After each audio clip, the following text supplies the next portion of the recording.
Folks, Black Star Network is here. Hold no punches! I'm real revolutionary right now. Black power. Support this man, Black media. He makes sure that our stories are told. Thank you for being the voice of Black America, Roland. Stay black. I love y'all. All momentum we have now, we have to keep this going. The video looks phenomenal. See, this difference between Black Star Network and Black-owned media and something like CNN. You can't be Black-owned media and be scared. It's time to be smart. Bring your eyeballs home. You dig?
Today is Wednesday, August 30th, 2023. Coming up on Roland Martin Unfiltered, streaming live on the Black Star Network. Republicans continue the assault on black people in Louisiana. A federal court rejects the state's motion to cancel a hearing in the congressional redistricting case to create a second black opportunity district in that state. We'll talk to a Louisiana representative about this issue. Also, in North Carolina, they are targeting a black Supreme Court justice.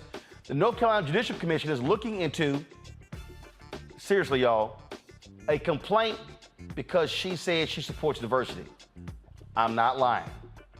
White Republicans in Georgia, they are attacking District Attorney Fani Willis. Literally, they are pursuing the possibility of reprimanding her for bringing charges against Donald Trump.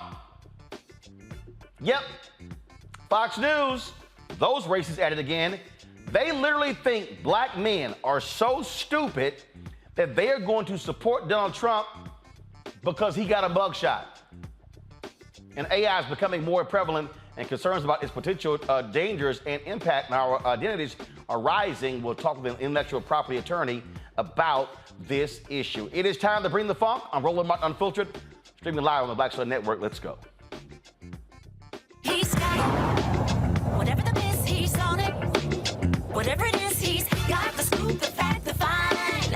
And when it breaks, he's right on time and it's rolling. Best believe he's knowing. Putting it down from sports to news to politics. With entertainment just for kicks, he's rolling. It's on go, y'all. It's Roland Martin, rolling with Roland now. He's funk, he's fresh, he's real, the best, you know he's Roland Martin now.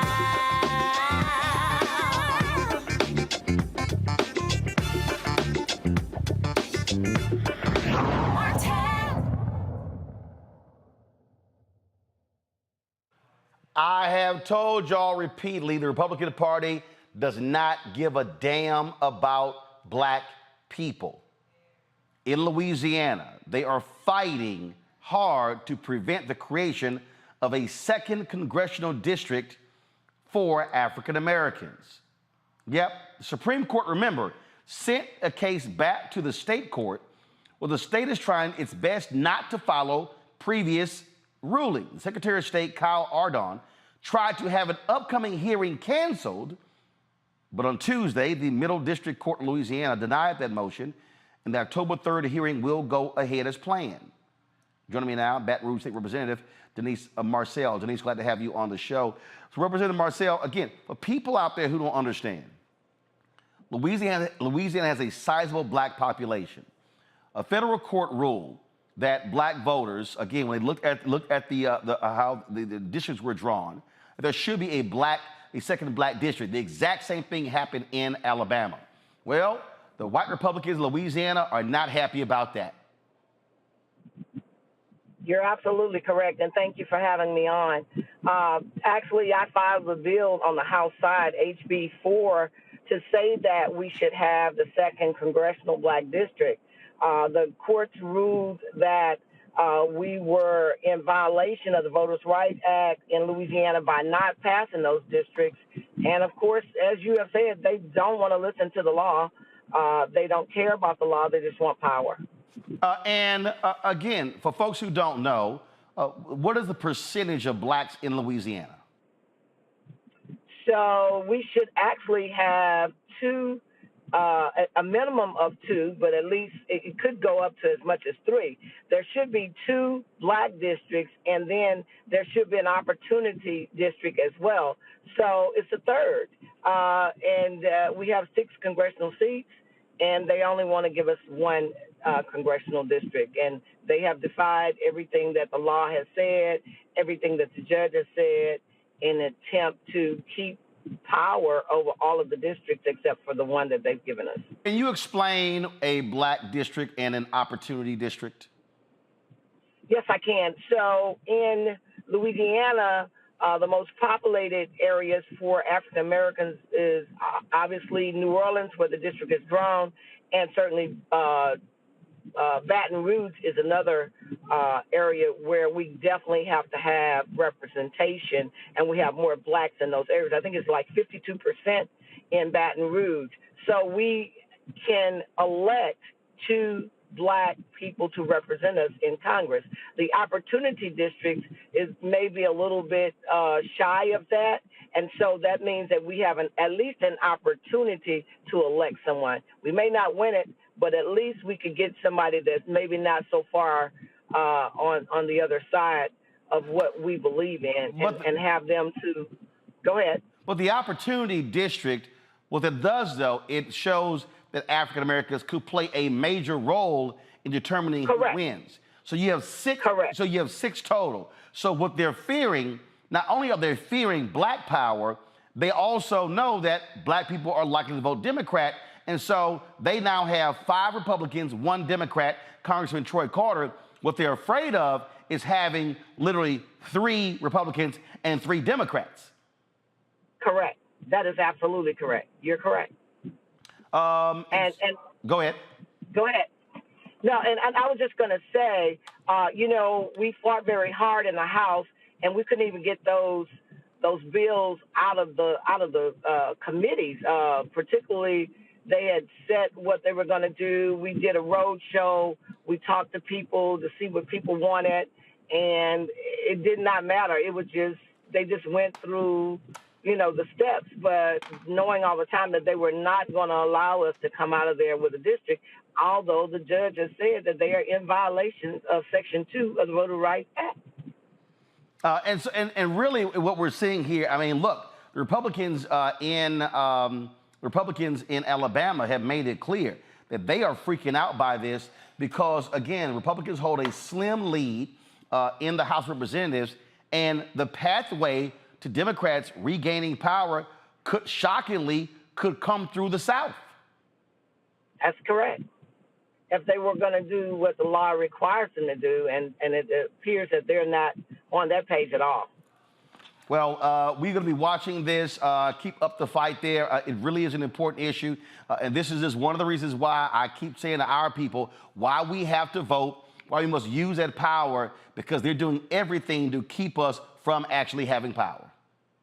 Absolutely. I just left the Southern University, and I was registering all of the band members a few minutes ago, and that's exactly what I said to them. This is all about power. This is about your voting rights and using those rights to put people in places that represent what you want to see happen. And they are absolutely afraid of that, the Republicans are, and they don't mind doing what the law says not to do in order to get what they want. Indeed. Representative Marcel, we surely appreciate you joining us. Thanks a lot. Absolutely. Thank you for joining, asking me to join. Thank you very much. Got to go to a break. We come back. We're going to talk about North Carolina. We're going to talk about Georgia. Again, folks, I'm telling y'all, understand what is going on in front of us. Republicans, white Republicans, do not give a damn about black people. My book is called White Fear. They are afraid of black power.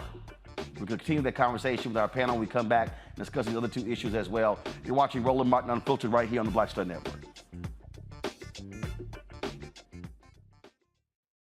Hatred on the streets, a horrific scene, a white nationalist rally that descended into deadly violence. White people are losing their damn minds. As an angry pro-Trump mob storms the U.S. Capitol, we've seen We're about to see the rise of what I call white minority resistance. We have seen white folks in this country who simply cannot tolerate black folks voting. I think what we're seeing is the inevitable result of violent denial. This is part of American history. Every time that people of color have made progress, whether real or symbolic, there has been what Carol Anderson at Emory University calls white rage as a backlash. This is the rise of the Proud Boys and the Boogaloo Boys. America, there's going to be more of this. Here's all the Proud Boys, guys. This country is getting increasingly racist in its behaviors and its attitudes because of the fear of white people. The fear that they're taking our jobs, they're taking our resources, they're taking our women. This is white fear.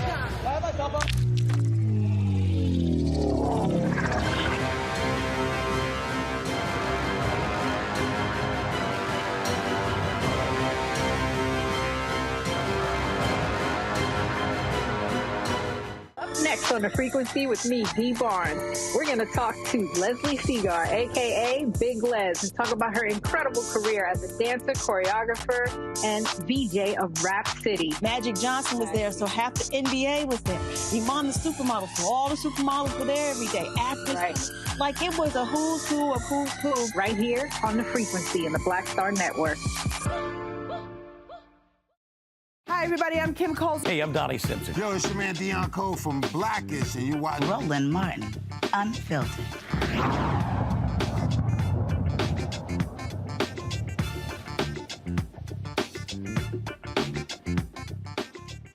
All right, folks, let's bring in my panel right now. We, of course, we have Rebecca Carruthers, Vice President, Fair Election Center out of D.C., Dr. Mustafa Santiago Ali, former Senior Advisor for Environmental Justice at the EPA, Scott Bolden, attorney based here in D.C. As well. Glad to have all three of you here. Rebecca, I want to start with you.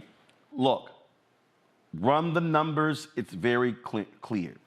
The Congressional Black Caucus right now has the largest delegation of Democrats in the caucus, about 58 members. Governor of Florida, Governor Ron DeSantis, used his power. He basically blew off the legislature and destroyed 2 black districts there. Alabama fought the creation of a second black district. Louisiana fought the creation of a second black district. Right now, there literally could be 62 members of the Black Caucus. What they are afraid of, they do not want to see the expansion of black power, and they're doing everything they can to stop it from moving forward. Roland, there's been a clarion call with Black folks in this country. There's been a call for reverse migration, for folks to return back to the South and back to their Southern roots. And we have seen that happen over the last decade. And as a result, there's an increase in the population of Black folks in the South. I'm thinking about Louisiana. Louisiana is over 34% Black. When I think about North Carolina, it's over 22% Black. And so based upon proportional representation, we know that there should be more than just one Black protected seat in Louisiana, just like we know there should be more than one Black protected seat in Alabama, especially when you consider the Black Belt and when you even see how the Black congressional seat in Alabama is so gerrymandered and drawn. It's not even an amoeba or a spider. It's just this really weird shape that doesn't even follow the rules of where congressional districts are supposed to be contiguous, meaning that the lines have to connect with each other, and it also has to be compact, and it also have to have people, similar types of people, or a compact community of interest. that's placed within that congressional district. So what we see is we do see that there are Republicans who are trying to draw districts in a way to disenfranchise Black voters. And I think we reached the tipping point where that just can't happen anymore because the population shift has been too great. The thing here, Scott, and this is what I keep saying this, and I know I sound like a broken record to our audience. There is a reason why we have to have aggressive civil rights lawyers, because what these Republicans are doing, they thought with a 6-3 hard right Supreme Court majority, we can just do a cakewalk. John Roberts led of the destruction of the Voting Rights Act. They were all shocked and stunned with this Supreme Court decision. And what they're hoping to defy the federal courts, and they hope they can pick up that fifth vote by saying, well, we put a few more Black people in the district in Alabama, and they're going to try the exact same thing in Louisiana and hope that passes muster with the white Supreme Court justices. Scott, you're on mute. The Supreme Court has said that doesn't get it. That doesn't get you to the end zone. And I got to tell you, when a 6-3 majority tells you that your gerrymandering and the way you're drawing these maps is not acceptable, my first reaction was it wasn't even acceptable to the 6-3 majority. It had to be pretty bad.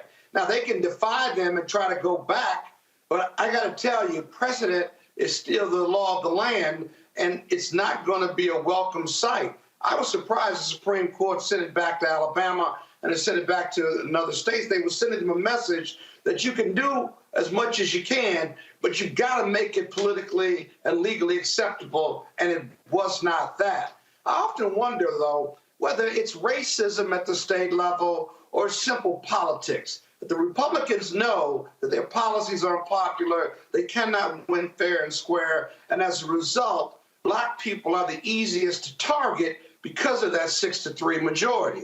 I haven't figured out, it may be both, if you will, but one thing's for sure. One answer to this is that Black people have got to figure out that voting up and down the ballot is important, both at the federal level and the state level. And until they do that, until the bell goes off, then you're going to have these challenges.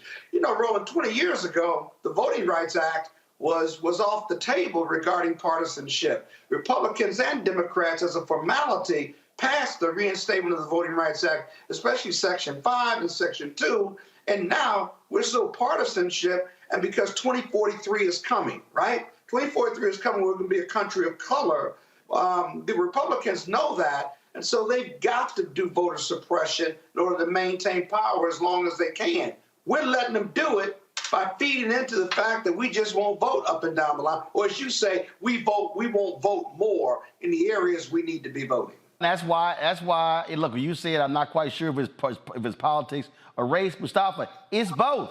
It's politics and race. This is no different than the period after Reconstruction. What we're seeing right now is a repeat of the period after Reconstruction. It is a repeat of the 1890 Mississippi Constitutional Convention, where they said, we are tired of seeing Black folks elected. We're going to change the rules. The Republican Party, let me be perfectly clear, the Republican Party made a decision as a party, as their national policy, we are going to target Black people. They have been pissed off with the turnout of Black people with the election of President Barack Obama, North Carolina, Georgia, Texas, Florida, South Carolina, Mississippi, Alabama, Arkansas, Louisiana, and we've seen this in Iowa. We've seen this in Maine.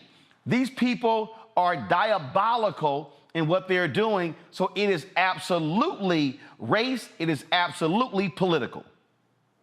Yeah, without a doubt. I mean, this is Jim Crow 2.0, if we want to frame it that way. I've worked in Louisiana, so I know both the state politics and I also understand the impacts that continue to happen. You got 1.5 million Black folks who are there.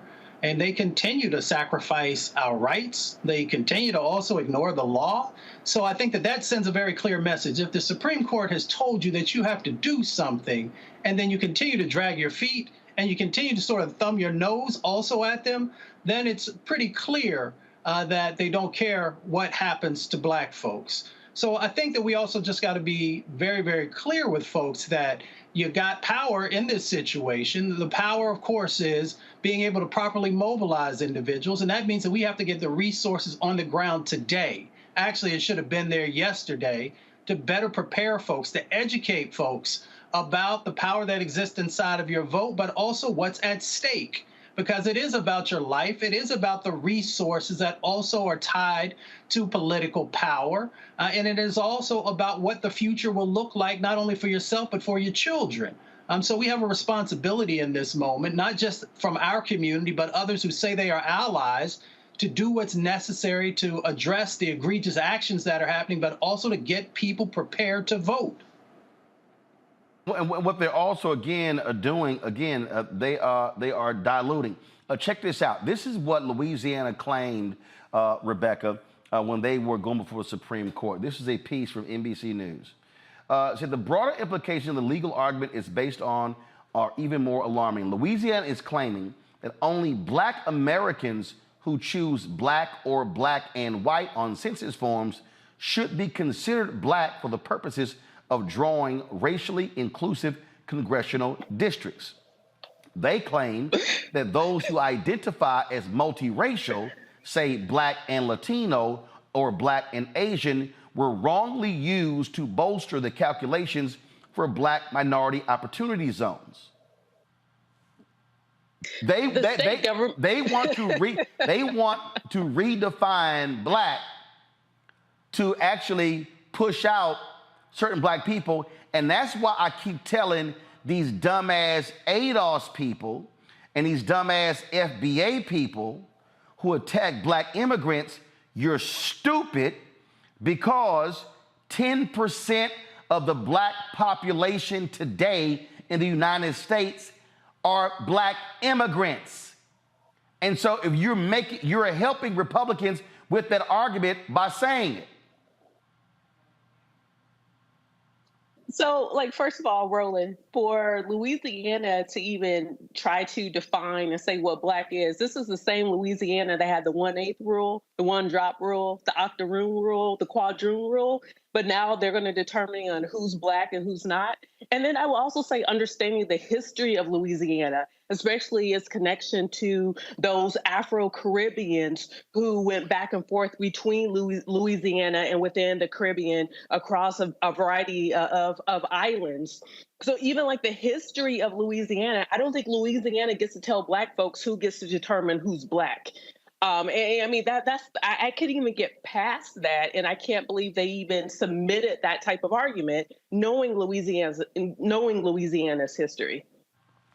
Well, again, what people have to understand, Scott, these are the legal maneuverings of Republicans. This is what they are doing. They're perfectly clear in doing it. And so folks have to understand they're trying every possible way to limit Black power. Well, I just want you to know that the white racist Republicans in Louisiana, their ancestors are turning over in their grave because they are now no more 1-drop rule. Next thing you're going to do, you're going to be able to marry their daughters and granddaughters because 1 drop of Blackness does not make you Black anymore.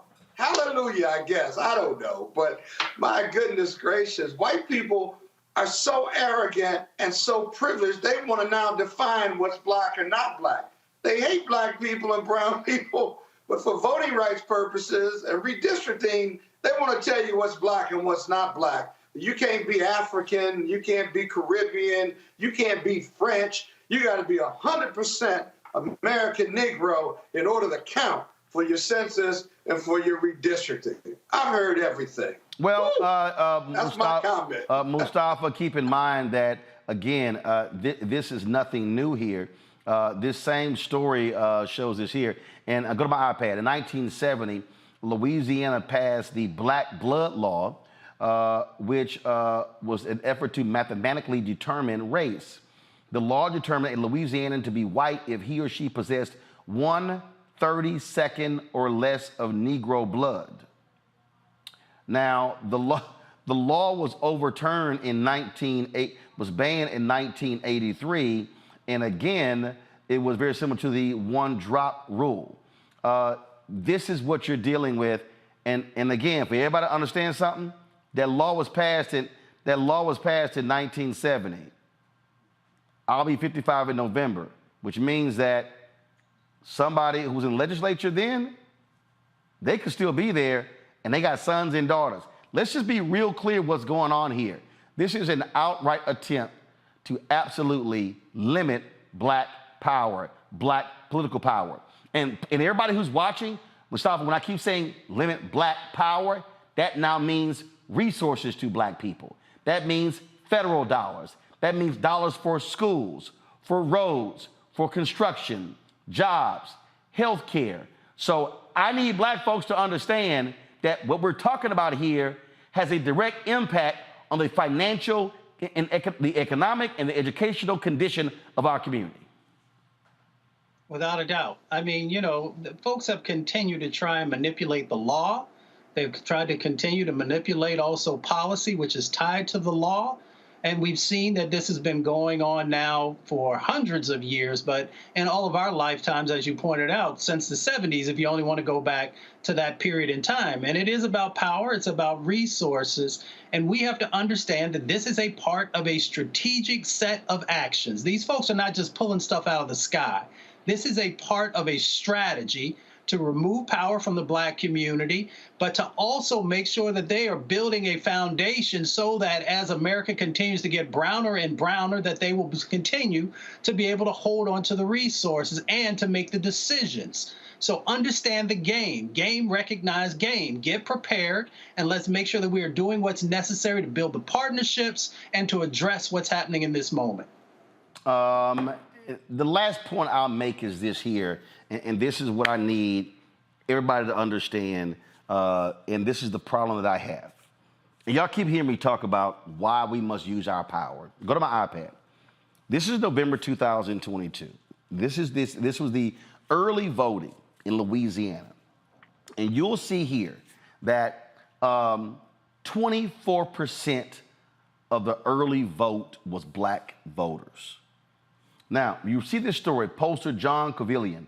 The article says blacks make up just over 30% of all Louisiana voters, and most are Democrat. When Democrats have gotten out the vote in early voting, it led to victories for their party. In 2008, when Mary Landrieu and Barack Obama won Louisiana by big margins, and in 2015, 2019, when John Bel Edwards won both his terms in office. Covillion says when the black early vote slips below 25%, Republicans generally win substantially. Y'all see that? So let me say this here to black folks in Louisiana. Gary Chambers told us the exact same thing. The numbers are abysmal. And so here we are fighting for a second black congressional district. But part of the problem here is that black folks are not turning out in proper numbers in Louisiana. Y'all repeatedly have heard me say that we have to be voting at 65, 70, and 75% of our numbers. If we do that, we literally are controlling elections. And so we can't complain about what we're not getting when we are not showing up. Now, I know people then say, well, Roland, people are dissatisfied and people have to be motivated to vote. Okay, here's the vote motivation. You ain't gonna get shit if you don't vote. So when you say I want something, and if you're in Louisiana and there are 6 members of Congress and 5 Republican and 1 Democrat and 5 hard right-wing Republicans like Clay Higgins, what you think you're gonna get? So at some point, we're going to have to understand that literally our power is sitting at home on the couch, in front of a television, playing on social media, and standing on a street corner. I'm telling y'all, if we maximize our vote and white voters stay right here, we can dominate elections nationwide, especially in the South. And speaking of the South, we come back. We're going to talk about North Carolina and Georgia, where Republicans, white Republicans, are attacking 2 black women. I'll explain.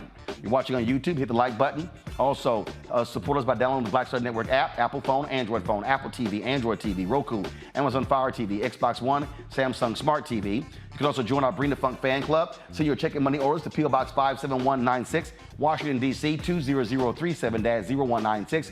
Cash App, $RM Unfiltered. PayPal, R Martin Unfiltered.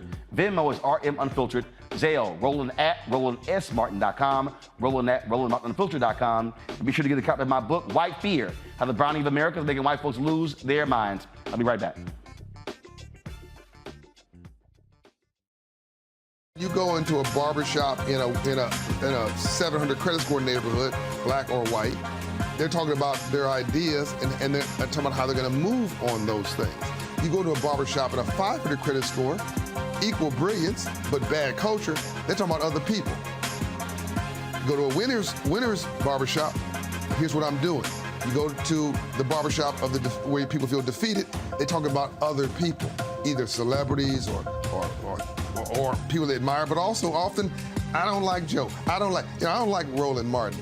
Well, let me tell you something. I don't understand people. How could you not like anything here you see? You should just be like, this is amazing. It's cool. You may not even like how he does it or how I do it, but it's like, you know what? They're succeeding. They're killing it. All you should be is, that's fantastic. But if I don't like me, I'm not gonna like you. If I don't feel good about me, it's hard for me to feel good about you. If I don't respect me, don't expect me to respect you. If I don't love me, I don't have a clue how to love you. And here's the big one. If I don't have a purpose in my life, I'm gonna make your life a living hell.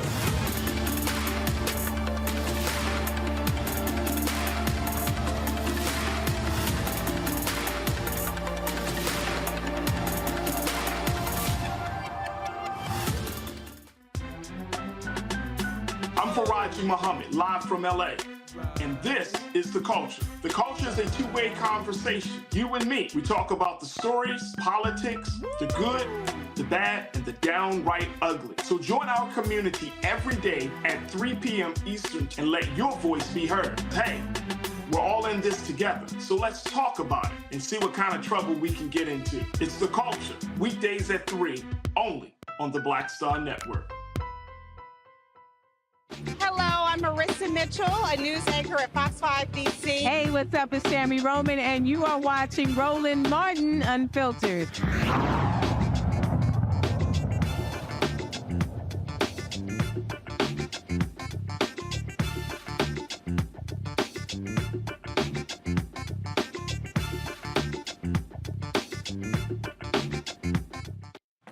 All right, folks, go to my iPad. You see this black woman right here?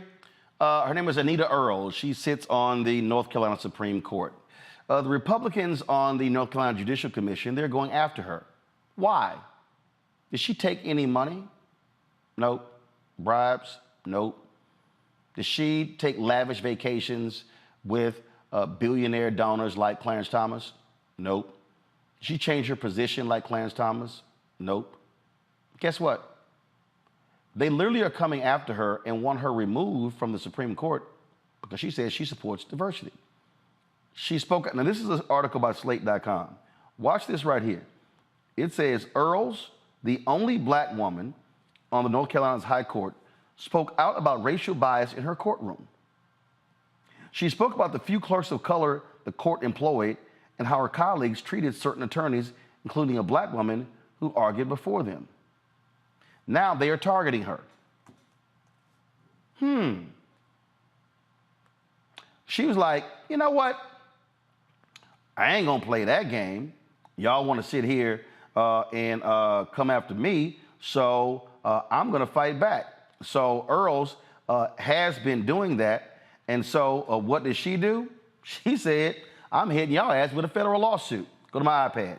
She filed a complaint in the district court requesting a declaratory judgment and injunction to stop the Judicial Standards Commission from continuing to investigate and potentially punishing her for exercising her First Amendment rights and speaking about the lack of diversity in the state judiciary. The commission, which oversees compliance with the Code of Judicial Conduct, reviews and investigates complaints of misconduct made against judges and justices. Now, most recently, on August 15, 2023, the commission indicated its intent to investigate Earls for an interview in a legal news publication in which she discussed the North Carolina Supreme Court's recent record on issues relating to diversity.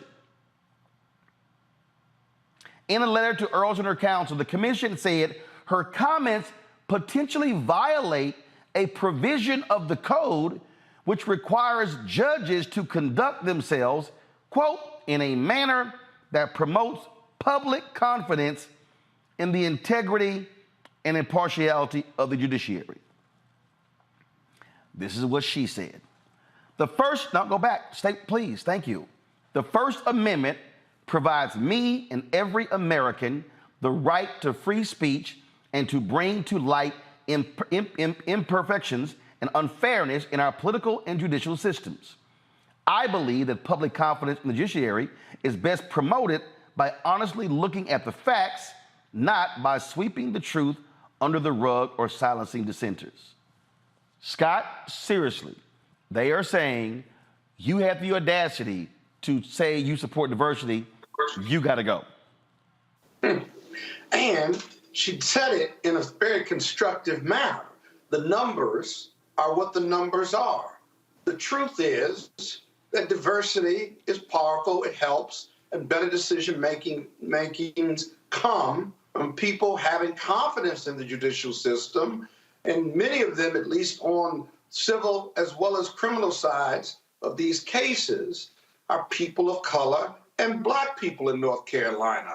So to say that the court needs to do better, to say that we need diversity, and diversity would be a positive if we had more of it, how is that violating judicial canons of ethics because it's reducing confidence in the courts? It's actually ensuring or advocating for greater confidence in the courts when people who come before lower courts and the Supreme Court see people that look like them at the clerk level, at the law level, lawyer level, as well as people who work in the courthouses. That's constructive advocacy. Call it constructive criticism, but nobody's reducing the importance of the courts or confidence in the courts. That just borders on the nonsensical. And yet she got to hire a lawyer and try to get a TRO on this thing, because if there are a bunch of Republicans on that judicial piece, they could care less.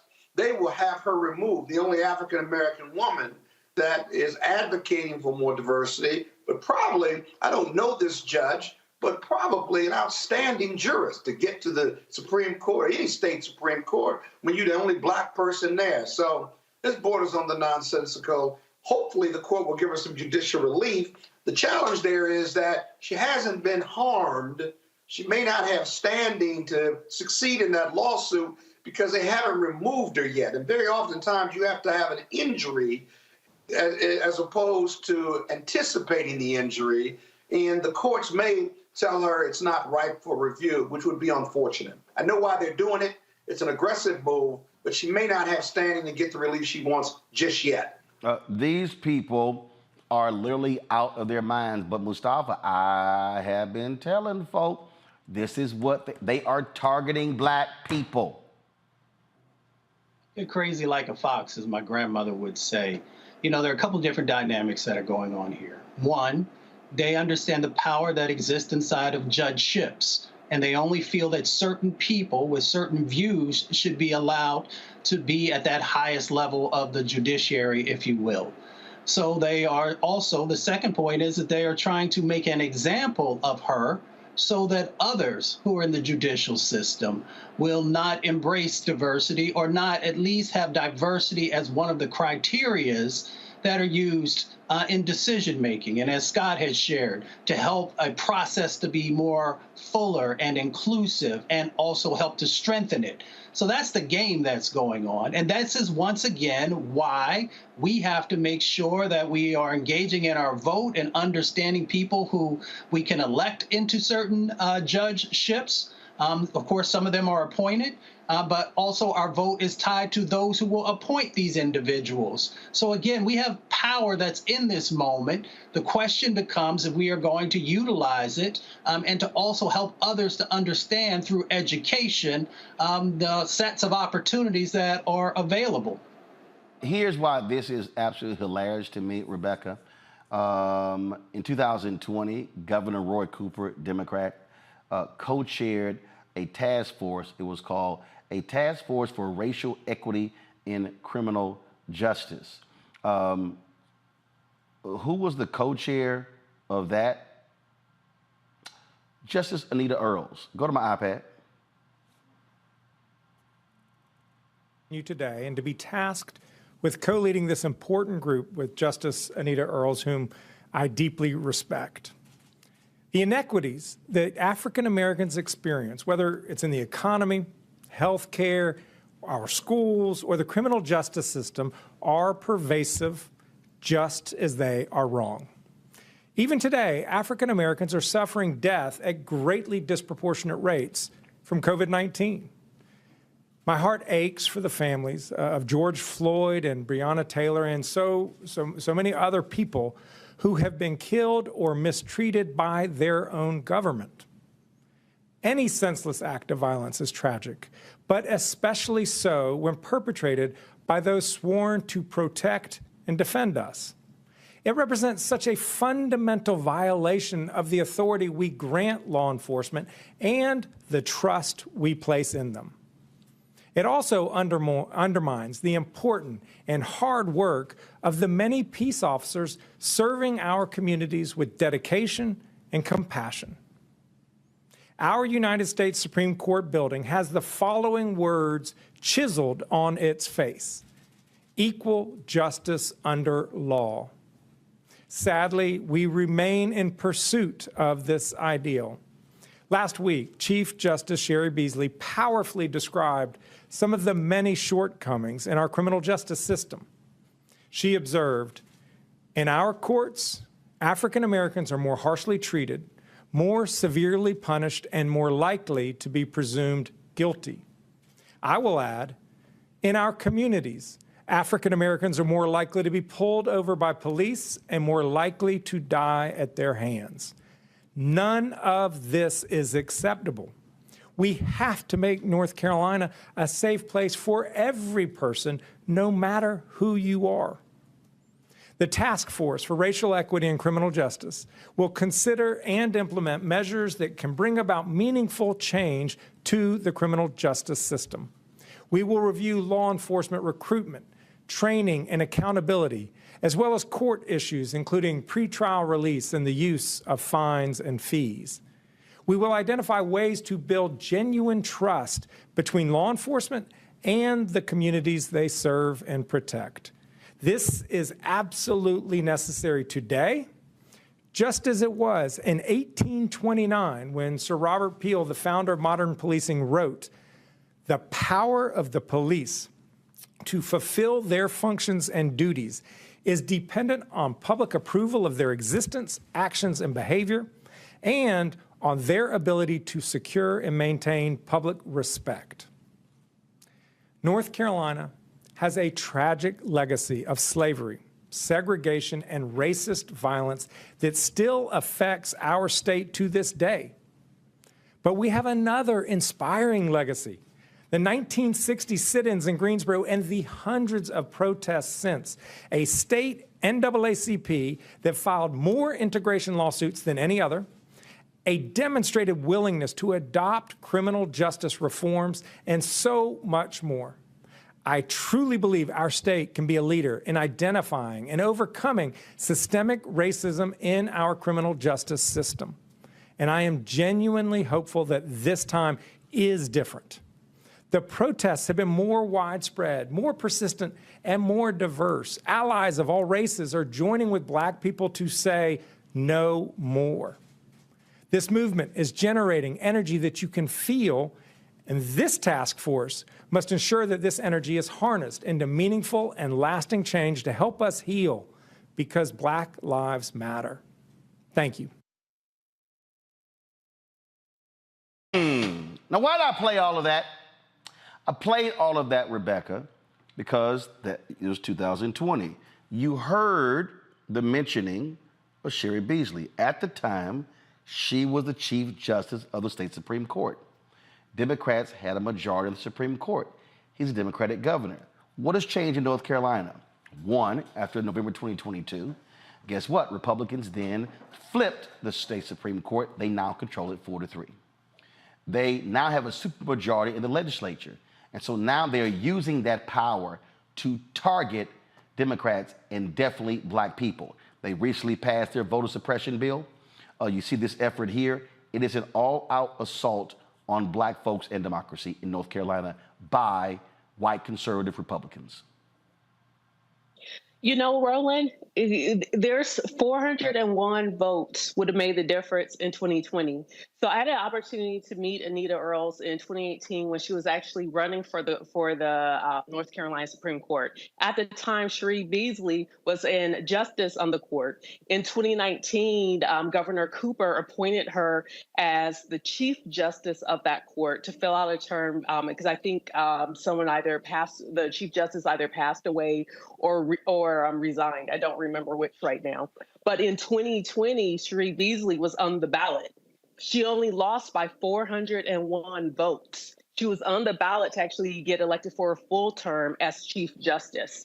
And then your audience might remember then in 2022, Sherry Beasley decided to run for U.S. Senate instead after losing by 401 votes in 2020. So had Sherry Beasley won in 2020, then we would definitely see a different court. A court with both Anita Earls and Sherry Beasley.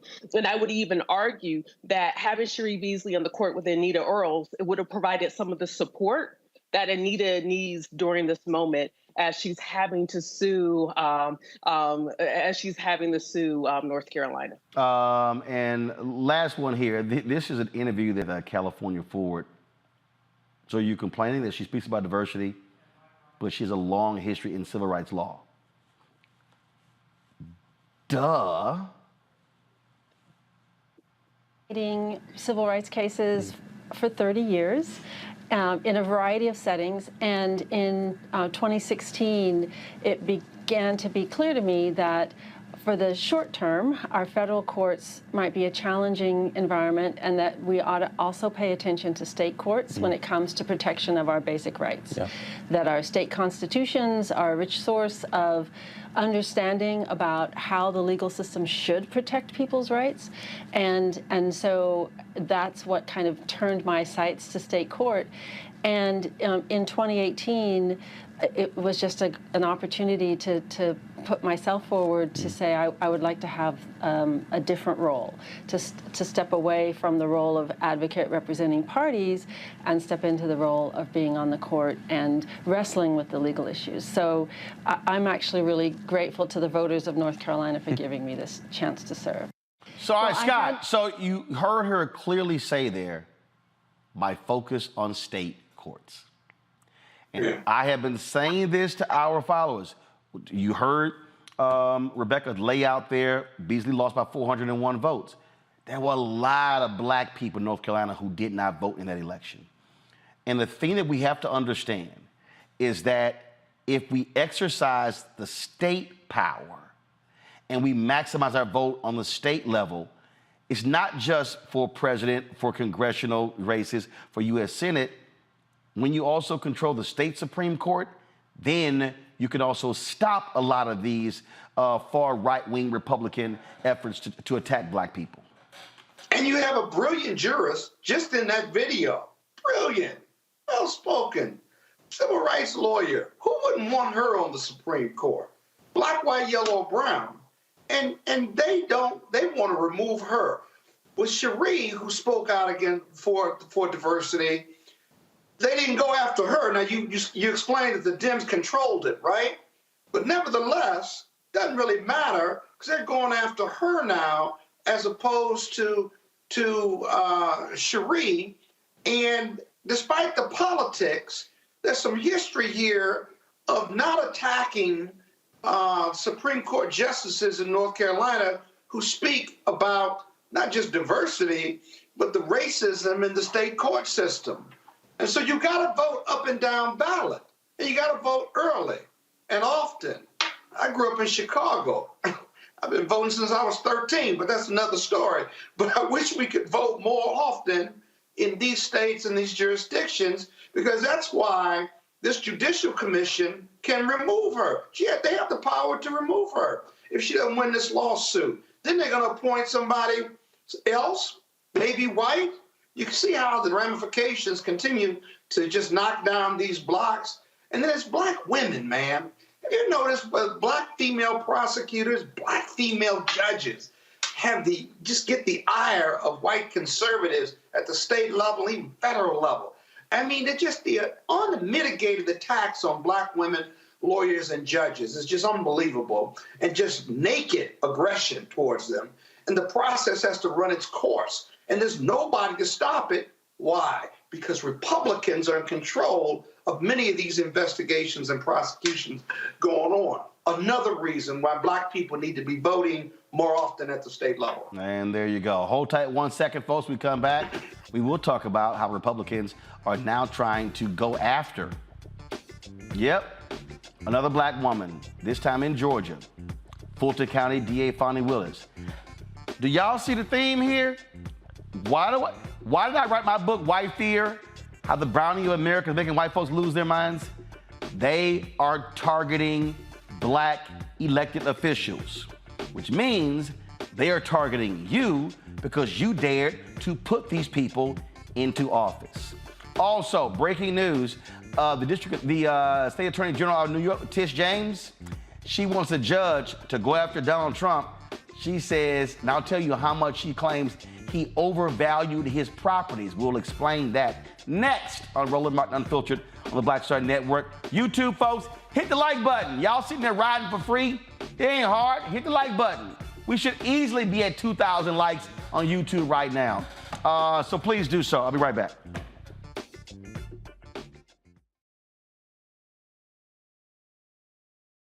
Next on the Black Table with me, Greg Carr. Brown versus the Board of Education. The history books call it the court decision that ended racial segregation in American schools. But a brand new book, Jim Crow's Pink Slip, uncovers a devastating unintended consequence of that 1954 Supreme Court decision. We may, if we were lucky, have been the very last generation of Black students to have experienced these generations of Black teachers who have never been replaced. Dr. Leslie Fenwick joins us to talk about her book and the actions following that landmark decision that dealt a virtual death blow to Black educators. That's next on the Black Table, right here on the Black Star Network. On the next A Balanced Life with me, Dr. Jackie.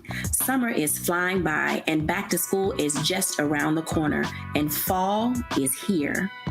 That's right, a new season is upon us. On our next show, we talk about jumping into action and putting procrastination in the rearview mirror. That's on a next A Balanced Life with Dr. Jackie here on Black Star Network. Up next on The Frequency with me, Dee Barnes, we're going to talk to Leslie Segar, a.k.a. Big Les, and talk about her incredible career as a dancer, choreographer, and VJ of Rap City. Magic Johnson was there, so half the NBA was there. Iman the supermodel, so all the supermodels were there every day. Actors, right. Like it was a who's who of who's who. Right here on The Frequency in the Black Star Network.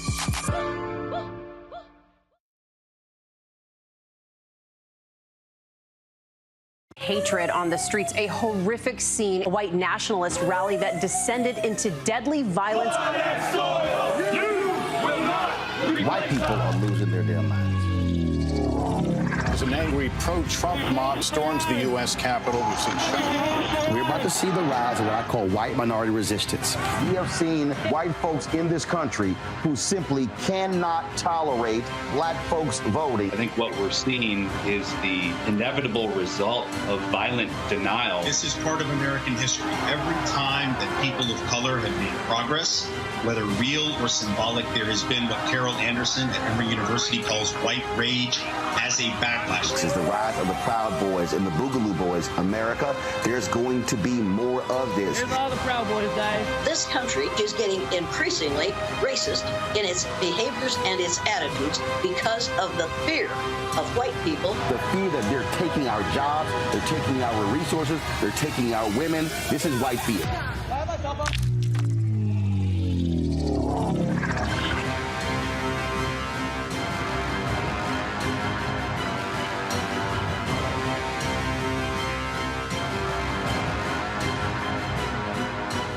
Hello, I'm Jamia Pugh. I am from Coatesville, Pennsylvania, just an hour right outside of Philadelphia. My name is Jasmine Pugh. I'm also from Coatesville, Pennsylvania. You are watching Roland Martin Unfiltered. Stay right here.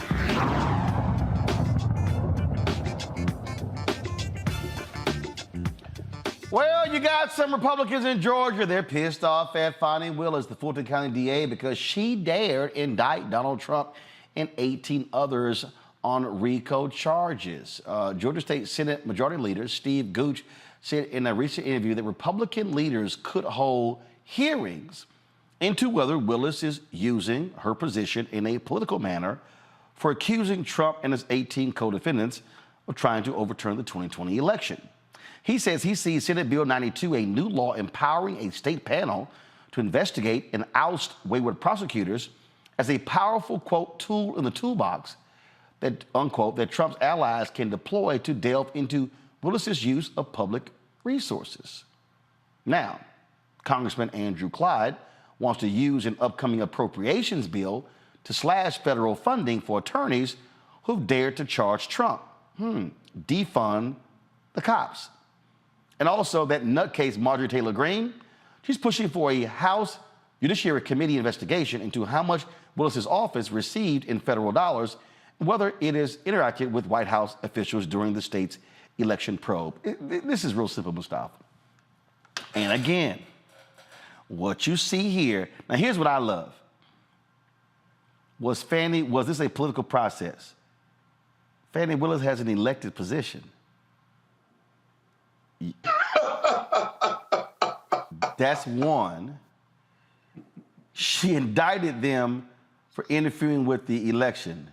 That's political. Yeah, dumbasses, it's politics. Yeah, but you're expecting them to be able to actually have some intelligence and to be able to use their minds and understand this process. Attorney Willis has been very clear. This is about the facts and the law.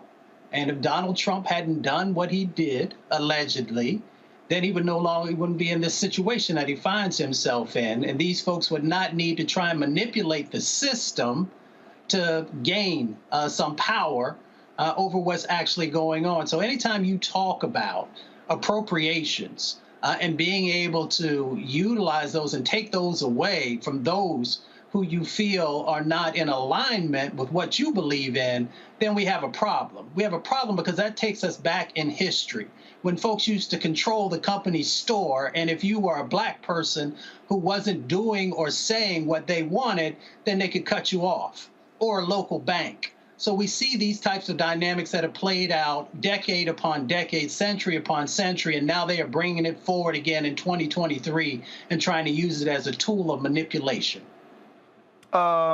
The Georgia Speaker of the House, Rebecca, John Burns, gotta give him credit.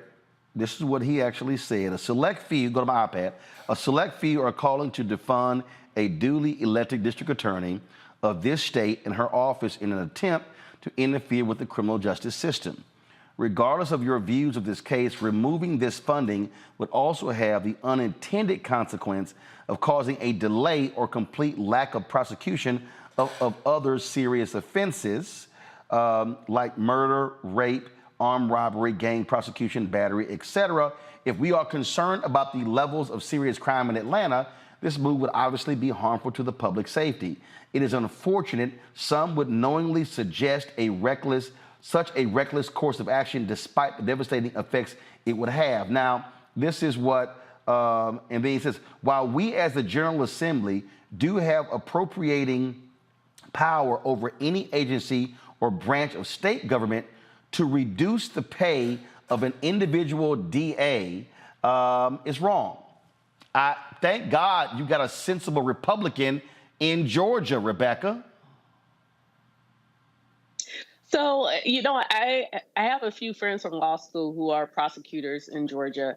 And I had this conversation with them last month once that bill was passed, which actually allows for the task force to review at what level are certain things prosecuted, what are prosecutions that are ignored or passed on, really undermining prosecutorial discretion in Georgia. And one of my questions to them was, what are the large firms saying about this? I would think any large or even national firm in Georgia will have a dedicated interest in making sure that the judiciary in Georgia is protected. Or even what is the Georgia Bar Association saying about this? Because regardless of your politics, you do not want Georgia lawmakers deciding that they want to undermine and determine how prosecutors choose to charge in some cases and decline to charge in other cases.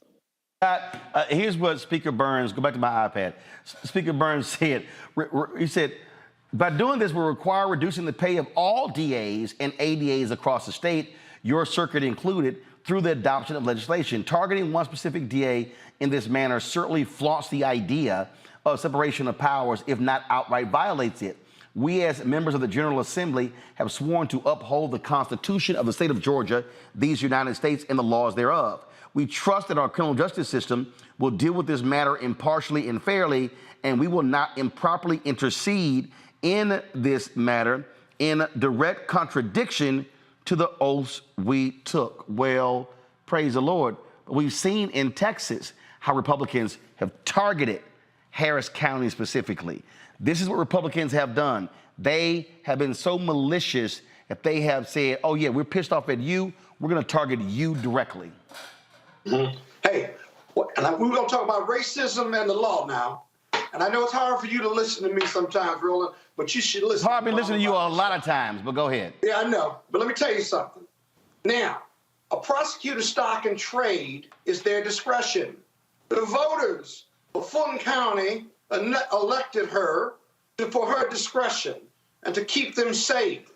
They elected Marilyn Mosby in Maryland, Kim Foxx in Chicago. Now you have these new laws being passed when black people are being elected prosecutors. You didn't have it when they were white men and white women because they trusted the judgment of those that looked like them.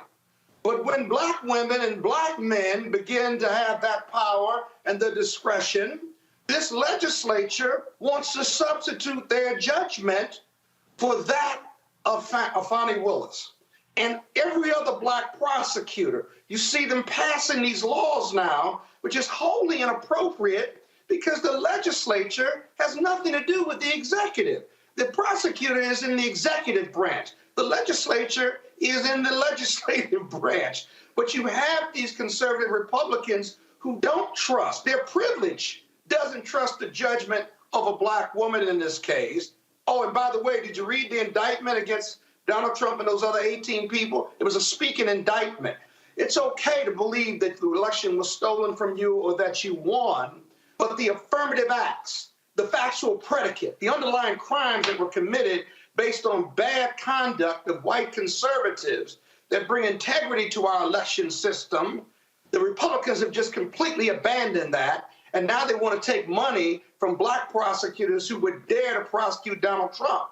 Although he's been prosecuted 4 times, or going to be prosecuted 4 times, 91 felony counts. For him to get out of that, he got to run the table. No one in the history of America has beat 91 felony counts. And if you don't plead out and you get convicted of one of those, 1, maybe 2 or more, you're going to jail. I don't care who you are. Donald Trump is going to jail if he gets convicted. So you juxtapose that with this discretion or this legislation that wants to cut funding. Even the feds want to cut funding from Alvin Bragg and these other folks for the audacity. Their white privilege that they did not earn is driving these legislative decisions to undermine the discretion of these very talented and brilliant black people who would dare to serve as prosecutors. That's what's going on. That's the racism, and that's the undermining of the law and the legal minds of black people who are prosecutors at the state level. It's got to stop. Well, speaking of that, Scott. Thank you for listening to me. Yeah, okay, all right, got you. See, the Attorney General out of New York State, this breaking news, she wants a judge to make it clear that Donald Trump, go to my iPad, Donald Trump overvalued his properties by up to $2.2 billion.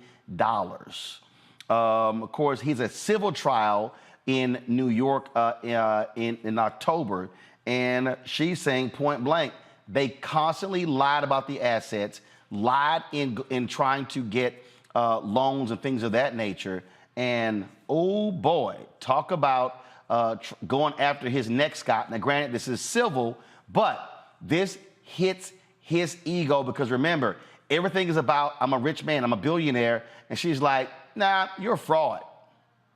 Yeah, and what she's going to do is she's going to use, this is what real estate developers do.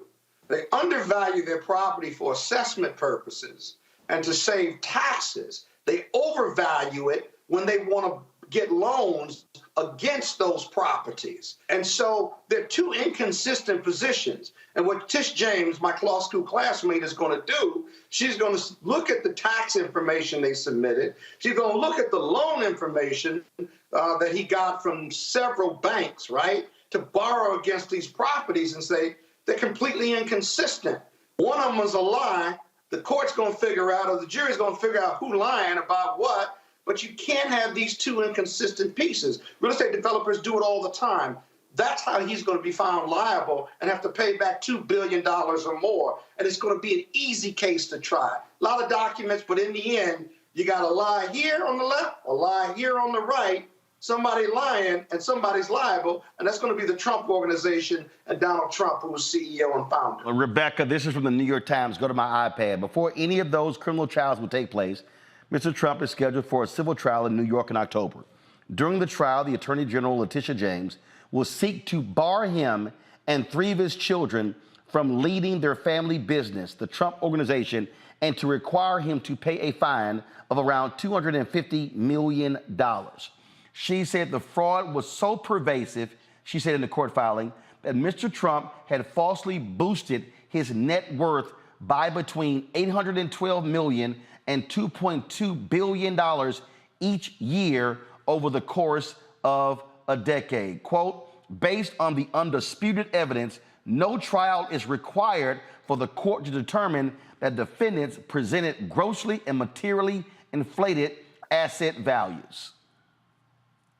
You know, they need to go after him like they did those who did this type of puffery with getting PPP loans. Like, this still sounds like it's some level of security fraud. And like, I hear what Scott was saying, that yes, Tish James is doing this through through the civil side. But I'm really trying to understand, maybe Scott can enlighten us, why can't we go after him for security fraud? Because if we're able to prove that he did puffery up to $2.2 billion, which is very materially significant, that seems like there's a crime that was committed. Because the last time I checked, you cannot lie about income when you are applying for a loan. Like, that is a financial instrument, and then that's how we get into the realm of securities fraud. Mustafa, again, this is what the New York Times reporting on this filing, which was unsealed moments ago. Go to my iPad. In her new filing, she wrote that given the way that the worth of Trump Tower was calculated in 2018, it was overvalued by nearly $175 million. The following year, she said, the value of the building was falsely boosted by nearly $323 million. To Scott's point, Mustafa, this is what they said, quote, at the end of the day, this is a documents case. The filing unsealed on Wednesday said, adding that the documents left not a shred of doubt that Mr. Trump's annual financial statements, quote, do not even remotely reflect the estimated current value of his assets. Those letters and numbers on those pieces of paper tell the truth. And they also highlight the lies that were told and the over-evaluations, and he will be held accountable. As Scott said, it's going to be hard to get around that one. Well, and they also are claiming, the Trump people are saying that, well, a recent decision say that, well, a lot of this stuff happened too long ago and should not be a part of this whole decision here. But Scott, one of the things that I want people to understand, and a lot of people don't understand this, is that when you fill out that loan document, that's a federal document, and you misstate your income, you misstate your assets, guess what? You can go to jail. Now, a former Texas Attorney General, Democrat, guess what? He went to prison. And so this was somebody who many people talked about could be a future governor one day. But the reality is he filled out loan applications, misstated income. That's how they got his ass. He went to prison. And that's how they get a lot of people. So on every loan document, mortgage application, bank document, because banks are federally regulated, right? And so at the end, there's the statement at the end of that application that you sign is that you swear on the penalty of perjury that the answers to these questions and the information contained herein is fully accurate and truthful. Sometimes it may qualify to the best of your knowledge, but very often these bank loan documents don't put that qualifier in there. And so you're swearing to it. If you lie, right, you can be criminally prosecuted at the federal level for false statements, loan fraud, mortgage fraud, making not just a false statement, but also conspiracy. If you do it on an ongoing basis, conspiracy to defraud, conspiracy to make false statements. And if you're inflating it up to $2.2 billion and they can show it, statute of limitations is 5 years, right? But if you add a conspiracy charge, that waives that 5 years. Someone, whether it's the feds or the state prosecutors, ought to be looking at that. They may have just passed on it because their discretion. But here again, you're right, Rebecca, a $2.2 billion overestimation over 10 years on several properties, right? That's organized crime. That's a purposeful effort, conspiracy to defraud banks. And you know, this is what he does. He overvalues, then he fails to pay the money back, and then he negotiates because the bank has too much exposure, and then they give him a deal, and he writes off the rest and hides it in his taxes and his accountants and what have you. So the criminal piece of this is real. So it may not be prosecuted, but it's real. So folks, go to my iPad here. Again, the person I'm speaking of, former Texas Attorney General Dan Morales. This is from the Texas Tribune. It says right here, in one set of charges, Morales is accused of moving $400,000 from his campaign accounts to his personal accounts, then using the money to buy a $775,000 home. He's charged with lying on the application for a $600,000 mortgage loan and with signing a federal income tax return that year that said he and his wife earned less than $40,000 in joint taxable income. The point here is that these were criminal. Dan Morales went to prison, y'all. The reality is, this is a civil trial in New York. To Scott's point, they could go after him for criminal. They're choosing not to, but his actions are indeed criminal. Hold tight 1 second. Guess who's about to have some money problems? Messing around with Donald Trump. Rudy Giuliani. Remember them two sisters he lied about in Georgia? Oh, his punk ass got hit today. Oh, yeah. His broke ass will have to make it rain. Rebecca's over there talking about he got to do this here. Well, we are talking about Georgia, and we ain't talking about Magic City, Rudy. I'll explain when we come back on Roland Martin Unfiltered on the Black Star Network. When you talk about blackness and what happens in black culture, we're about covering these things that matter to us, speaking to our issues and concerns. This is a genuine people-powered movement. There's a lot of stuff that we're not getting. You get it, and you spread the word. We wish to plead our own cause. Too long have others spoken for us. We cannot tell our own story if we can't pay for it. This is about covering us. Invest in Black-owned media. Your dollars matter. We don't have to keep asking them to cover our stuff. So please support us in what we do, folks. We want to hit 2,000 people, $50 this month, raise $100,000. We're behind $100,000, so we want to hit that. Y'all money makes this possible. Checks and money orders go to P.O. Box 57196, Washington, D.C. 20037-0196. The Cash App is $RM Unfiltered. PayPal is R Martin Unfiltered. Venmo is RM Unfiltered. Zelle is Roland at RolandSMartin.com. On the next Get Wealthy with me, Deborah Owens, America's Wealth Coach, I'm sure you've heard that saying that the only thing guaranteed is death and taxes. The truth is that the wealthy get wealthier by understanding tax strategy. And that's exactly the conversation that we're going to have on the next Get Wealthy, where you're going to learn wealth hacks that help you turn your wages into wealth. Taxes is one of the largest expenses you ever have. You really got to know how to manage that thing and get that under control so that you can build wealth. That's right here on Get Wealthy, only on Black Star Network. When you talk about blackness and what happens in Black culture, we're about covering these things that matter to us, speaking to our issues and concerns. This is a genuine people-powered movement. There's a lot of stuff that we're not getting. You get it, and you spread the word. We wish to plead our own cause.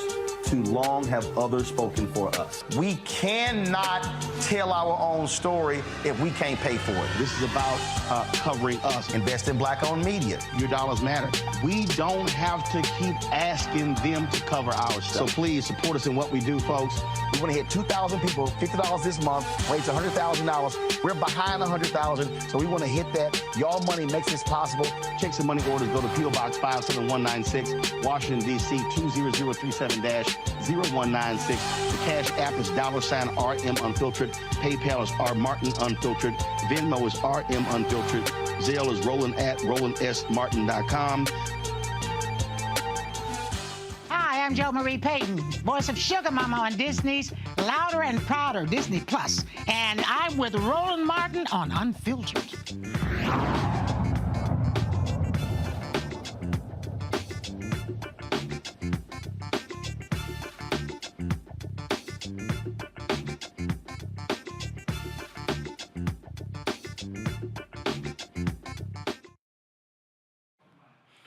Oh, shit. Rudy Giuliani got to pay up, y'all. That's right. He may also got to pay millions after a Georgia judge issued a default judgment against him in a defamation suit. Judge Beryl Howell, in a 57-page ruling, ordered Donald Trump's attorney to pay nearly $133,000 in sanctions to these Black women who he kept lying about voter fraud.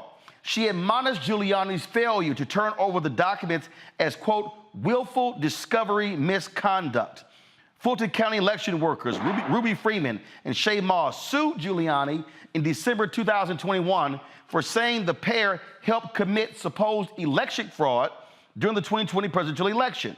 Now, earlier this year, the court filing, he conceded that he knowingly made false statements against the two women, but argued his comments were constitutionally protected. What the hell is that?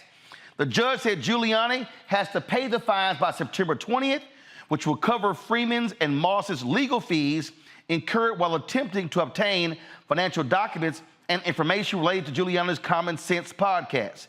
A trial will determine any damages in the case. And Scott, here's what's crazy. In her ruling, she laid out that the jury will get to hear him refusing to turn over the documents, that could impact, the judgment. Rudy may have to pay these sisters a whole lot of money See what happened? And remember, Donald Trump still owes his ass $3 million in legal fees and won't even pay it. Yeah. You know, we haven't even gotten to the damages phase yet, but he's paying their legal fees already, and he's really handled this case in a very egregious manner. Every day he paying the interest. right. You know, but really, what I don't like about this case, and it really undergirds this whole race, conservative, Republican approach to undermining our democracy in this election. They did these two sisters because they thought they were expendable. That white supremacy and white privilege, he saw them as targets. They were poor, not poor, but they're working class black people just doing their jobs. They chose those two black women because they thought they were expendable and no one would care about them. The justice would never get justice in Georgia because they were white men elected, Trump, Republican, MAGA, all of that. And this decision by the court that is going to continue to be bad for Rudolph Giuliani is showing us and telling him and Trump and others that these two black, hardworking women who were part of making democracy real at the state level, they were not expendable. You cannot just say these things and do these things. These people were threatened with violence. People drove through several states to go to their homes. They had to leave their homes. And so this is what real justice looks like for them, even if it's on the civil side. They're going to get justice on the criminal side, too, because a lot of people are going to go to jail, I predict. But this is the real justice for these two black women, and it's appropriate, and it's just good. It's a good decision and good results for her, and it's going to keep on giving them good results because of how they were victimized by Rudolph Giuliani and the Republicans. Mustafa, I love Rudy Giuliani's attorney. This ain't right. Her ruling was too long. They literally said these are normally 2 to 3 pages. This was 57 pages. This was too long. Oh, shit. Mustafa, they literally complained that her ruling was too long. Oh, no. I mean, I read it, so I heard what was going on there. You know, God don't like ugly. And you know, these types of things always end up getting addressed. You know, those sisters were walking in their purpose and their truth. Even though when they were attacked, you know, they were able to stay steadfast. And now folks are going to have to write some big checks because of all the things that those sisters had to go through and will continue to go through. So if folks are worrying about a 3 or 4 page, set of words that has been shared, that is nothing in comparison to what these sisters had to go through. So, you know, if you want to act up, you're going to write a big check to pay for your acting. The Lincoln Project put out this video here, which features some of the testimony from these sisters. Rebecca, I want to play this and get you to comment again. I mean, Donald Trump and Rudy Giuliani attacked these sisters vehemently. I mean, they trashed them. They put their names out there. They had to move. They were scared for their life. I mean, the hell that they went through for just working an election was shameful. Watch this video.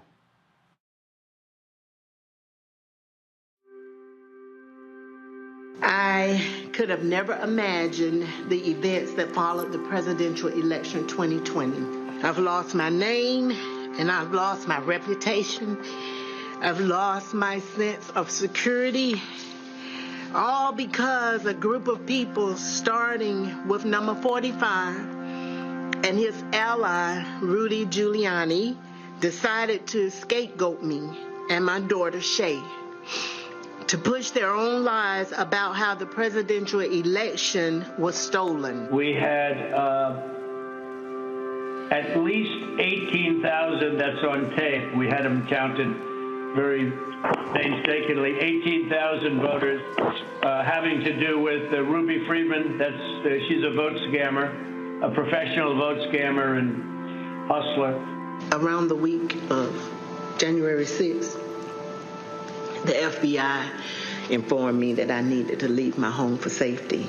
I can't believe this person has caused this much damage to me and my family. To have to leave my home, that I've lived there for 21 years. The President of the United States is supposed to represent every American, not to target one, but he targeted me, Lady Ruby, a small business owner, a mother, a proud American citizen who stand up to help Fulton County run an election in the middle of the pandemic. Yo, Rebecca, take his ass, take everything.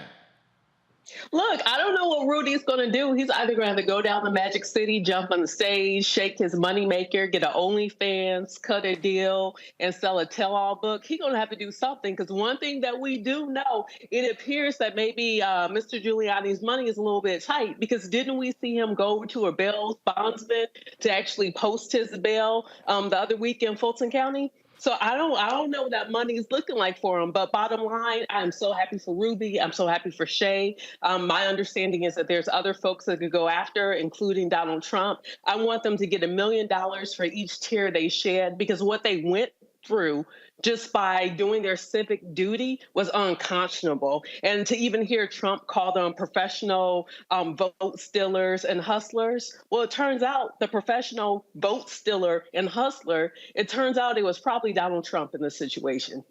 Oh, absolutely. And so I want take everything. Now, y'all, he already lost a whole bunch of money when his wife divorced his ass. And so snatch all of it. All of it. I hope they hit him with $2, $3, $4, $5, $10 million judgment, because what they did to these black women was beyond egregious. All right, y'all, gotta go to a break. We come back. Lord, the white folks at Fox News are truly out of their damn minds.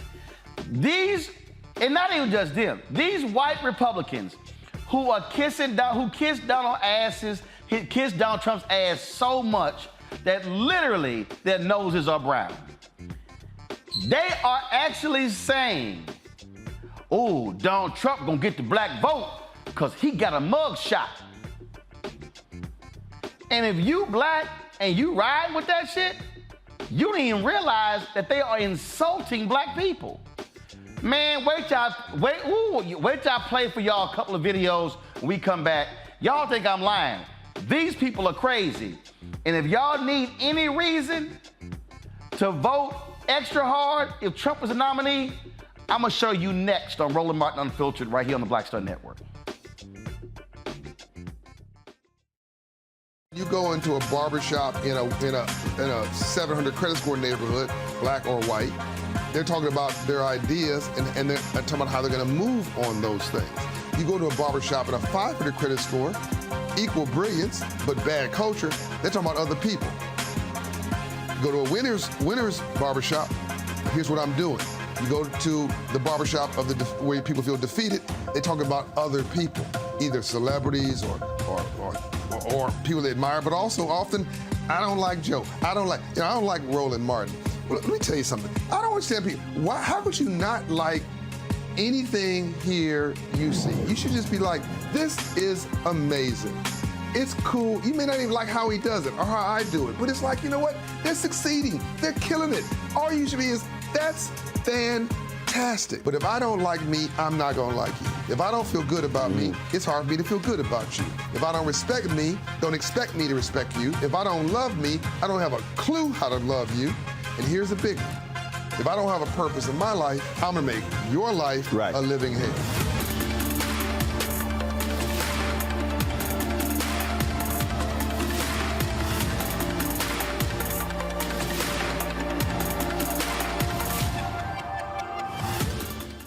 Next on the Black Table with me, Greg Carr.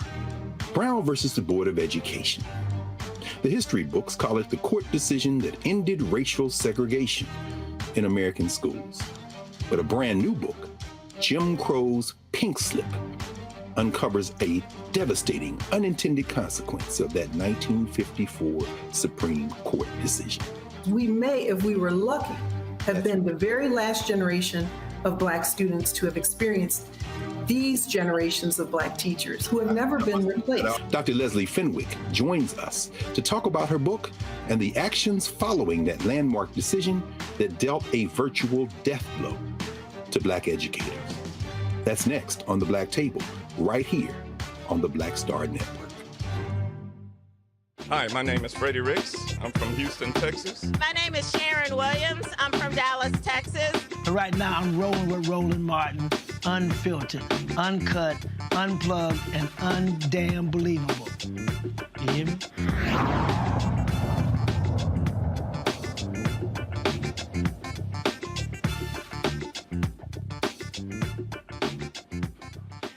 Now, I done told y'all, these white Republicans really believe that Black people are gonna be voting for Donald Trump. And let's be clear, it's some Black folks out there, Black women, more Black men, who actually voted for Donald Trump. So since Fani Willis walked his ass through that through the jail, he had to turn himself in, these fools have been out here just this is gonna guarantee Black support. Black people, since he got a mugshot, Black people are going to just be down with Donald Trump. Okay, so I'm gonna play you a series of videos. So the first video is these foolish ass people on the 5 on Fox News. And everyone's talking about it. Black Americans online, some of them are saying, I'm voting for Trump now. That's 35. Because they, too, have sometimes felt they've been unfairly targeted by the criminal justice system. And you know, in this country, nationally, 1 or 2% of the Black vote swinging to the Republicans, that's the election right there. No, so the not. Democrats have overplayed their hand. They've done something that no one else has ever been able to do, and that's make Trump a sympathetic character. They've made him a martyr. And now I want to get arrested because I definitely need some sympathy. No, you don't, Jesse. Not time. Okay, now you got this total idiot, Grant Stitchfield. Remember that fool was on NRA TV, and then of course that got canceled. I think now he on Newsmax or some other show that nobody watches. Listen to this absolute asshole. Blur out his shirt just in the essence of good taste, but listen to this, gentleman. Support President Trump. You want to know why I'm here to support President Trump? Because they done did Black men like this for decades. Black men had been experiencing these kinds of fake arrests and false arrests over decades. Right. And that's whether that's true or not, it certainly is how many in the Black community feel. And I think this is endearing, especially many Black men, to President Trump. Okay. All right. So there's this group, this Republican Accountability Project, and they put this video out, and my man just went hard on these idiots. Watch this. White supremacy, that's the problem. This is a hoax. Tucker may be gone, but Fox hasn't missed a beat. And as one Black lady I spoke with earlier today here in New Orleans said, Trump's a gangster. That's so fucking racist. Nazi Germany. But there's more. The mugshot has breathed new life into the Trump campaign and broadened his appeal to Black Americans. That's Jesse Waters saying Black people have an affinity for criminals. That's like saying white cops have an affinity for shooting unarmed young Black men. Well, actually, that's true. Today, my garbage man told me he's buying mugshot T-shirts for everyone he knows this Christmas. When was the last time you think this motherfucker talked to a garbage man? You're a moron! And like most Republicans, he's a whore and a hypocrite. Single motherhood benefits them, the Democrats. That's Jesse lecturing us about marriage and single parents. For the record, this fucking cliche ditched his first wife and the mother of his children for a younger woman at Fox News. We live in a country of dark contrast, where one guy speaks for justice and one guy will sell us down the road for a porn star and a handful of rubles. And guess which one is on Fox tonight? Put down the mic. Shut the fuck up, Donnie. Go fuck yourself. Sexy time. Yes! Yeah, okay, that was really American, I'm sorry, not Republican Accountability Project. All right, so here is the extended version of the idiotic comments from an absolute white supremacist, Jesse B. Waters, on Fox News, who is their new golden child. Broadened his appeal to Black Americans. Over the weekend, with the help of mugshot merchandise, the Trump campaign raked in over $7 million. Today, my garbage man told me he's buying mugshot T-shirts for everyone he knows this Christmas. The mugshot's up on the side of buildings in the inner city. The 2016 phenomenon's happening all over again. Trump won that election because of a laser-like focus on the forgotten man. A bond was formed back then that can never be broken. And there's a new forgotten man, the black man. Democrats have forgotten about him. The media and the professional class are so fixated with smearing and disqualifying one man that they've forgotten that the Democratic Party should be fixated on fixing problems. Better wages, better jobs, better schools, better health care. Democrats have overpromised and underdelivered for black Americans for decades. All right, enough of his bullshit. Okay, this is how stupid these people are. Go to my iPad. So this idiot, Charlie Kirk, and this is what Jesse Waters was talking about. I told y'all they dumb. He goes, Trump mugshot mural in Atlanta. The backfire continues. And so this is the video right here, y'all, because they're claiming, oh, yeah, black folks are riding hard with Donald Trump. Here's the problem, y'all. That mural actually says, MAGA, my ass got arrested. That's how stupid they are. They literally are trying to play this whole game of oh, black people, they're cheering Donald Trump. In fact, this other idiot, Benny Johnson, this fool actually posted a video by saying when the Trump, when his motorcade was taken through black neighborhoods, and I found out when I was spending some time in Atlanta, that wasn't his choice. The sheriff's office drove his ass through those parts of Atlanta. This fool, Benny Johnson, put out a video by saying, see, look at this. They're cheering for Trump. Black people, after he got arrested, they say it's been unfair to us, and so it's unfair to him. I'm trying to actually find the tweet. It really was one of the dumbest things I ever seen in my life. I'm gonna find it in a second. But this shows you how stupid they think black men are, Mustafa. By now all of a sudden they care about wrongful prosecution. Now they care about the criminal justice system. Now they care about black men. Get your punk asses out of here. I mean, their whole thing has always been around manipulating and creating false narratives. And if we don't check them, and that's again why this network is so important, because somebody else might have just let it slide, and then they've allowed, the lies that they were sharing to continue to grow and take root. So that's why you got to address it. You got to pull it out. And, and the pimping of our communities is something that they have been doing for such a long time, and trying to whisper in our ears, this crazy stuff that a few folks will fall for. So you can't pimp our communities anymore. You can't get over on us, and you can't have these false narratives that, we see right through it. Most folks understand what's really going on, and we call it out and we check it. So, Fox is going to be Fox. It is just laughable. And they're sitting here, Scott, trying to circulate these different videos of one or two black men saying, that's right, we standing here, we voting for Trump. Then they show that fool who had the N-word for Trump shirt out there. And I'm sitting there going, did he even have teeth? I mean, that's literally what these fools are doing. And if you are a black man who's even thinking about voting for Trump, you stupid as hell. Who is the most unqualified group of people in the country to talk about black people? What's the group? White America, white conservatives. They could give a damn less about black people. The Democrats have the black vote. Republicans are such hypocrites. The Republicans don't have anything to offer black people, let alone black men. And their hypocrisy or their failure is they really do believe that all black people are poor and disenfranchised, the least, the lost, the left out. We've all got records because that's what they've been told. That's what they observe in the media. And said they don't see black people like you and me and your other guests. I don't have a criminal record. I'm not moved by MAGA.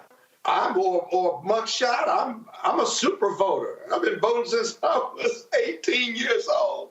And yet this rhetoric. And by the way, since when did the Republicans and conservatives care about the criminal justice system? Now they care about it because they think the criminal, their own criminal, now can identify with black people? I think not. It reminds me, Marjorie, what's the woman's name? Conservative from Georgia, Marjorie Taylor Greene. She and some of her conservative members went and protested outside the D.C. jail to protest the conditions of the January 6th insurrectionists and how they've been treated and jail conditions. And my first reaction to that publicly was, welcome to the struggle, Marjorie. Now you care about prison conditions because white people are in prison. But black people have been oppressed in prisons for decades, for hundreds of years. So welcome to the struggle. It's the biggest bunch of bullshit I've ever seen in my life. And it lacks reality or basis for it. It just does. And so I don't think we should even be talking about this so ignorant. No. I know what you're showing everything, but I think we need to move on from this. No. See, why not? Why not? See, that's no, Scott. I'm trying to explain to you. That's the mistake. See, Rebecca, again, it's understanding the game. It's understanding what they're doing, and the mistake that some black folks have made, and some Democrats have made, is that if you don't call out the hypocrisy, if you don't call out the BS, what happens is then mainstream media picks these things up and all of a sudden it becomes a thing. Look look what happened when black people did not address black men not voting for Stacey Abrams. That thing metastasized, and you begin to see stories all over the place. And when the data came out, it was an absolute lie. It is I have, as somebody who's been in the media since I was 14 years old, I have never said, let a lie stand. You must attack it, you must obliterate it, and you must show the people who they are. Here's a perfect example.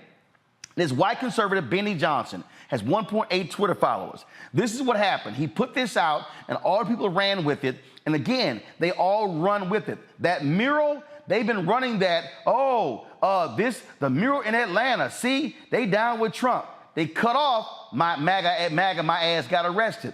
So this is Benny Johnson. Donald Trump driving through the urban poor neighborhoods of Atlanta after his arrest in mugshot. What happens next will shock you. Trump gives people hope. Libs want this video deleted. The media want it censored. You know what to do. Okay, so watch this here. So I want you to play, turn the audio up, and so I want y'all to listen. Now, first of all, anybody who understands, I want y'all to listen to it, but I'm gonna break it down for you, but I'm gonna show you the game they're doing. Watch. Y'all see it, man.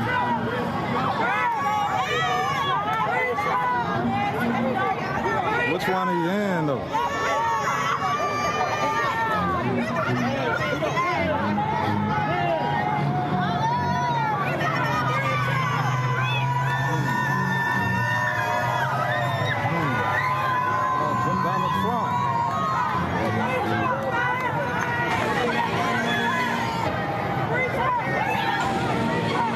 I'm talking about they got everybody.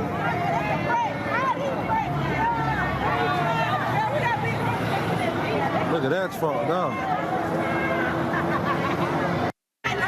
All right, so all of these Republicans, ooh, look at that. They cheering for Trump. First of all, they also cheering his ass got indicted.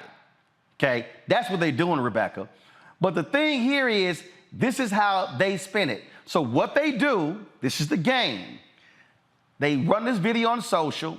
All the conservative folk begin to recirculate it. It then goes on the radio shows, the digital sites, Fox News, and now they create this whole thing. Ooh, look at the black folks supporting Donald Trump, when we know that's a lie. And again, I was told point blank, Trump didn't drive through the hood when he was going back to the airport. They drove his ass through the hood. I was told that point blank. okay? But again, you have to call this out, because if you allow it to even gain a small foothold, it can actually take off from there. Rebecca? So first of all, only Black men can talk about the experience of what it means to be a Black man in this country. Full stop.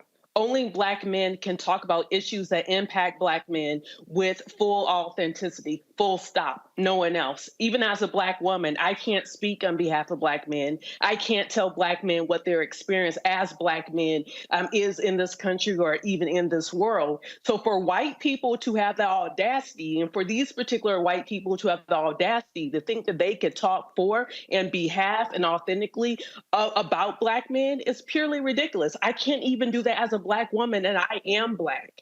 So, you know, that's the first part. The second thing, just like what you're mentioning, Roland, it is very important to stump out these false narratives, because what we're seeing in advance of 2024 is once again for a division between Black men and Black women around the election, with who's supporting Trump, who's not supporting Trump. And what I do understand from talking to different people, that division and that divide that was promoted during Stacey Abrams, the first time she ran for governor and the second time she ran for governor, simply is not the case. There is, you know, overall percentage of Black people, both men and women, who have voted for Trump. And yes, there have been some Black men who've outpaced Black women with voting or supporting Trump. But at the same time, it is not this large mass of Black folks who are supporting Trump or the MAGA ideology.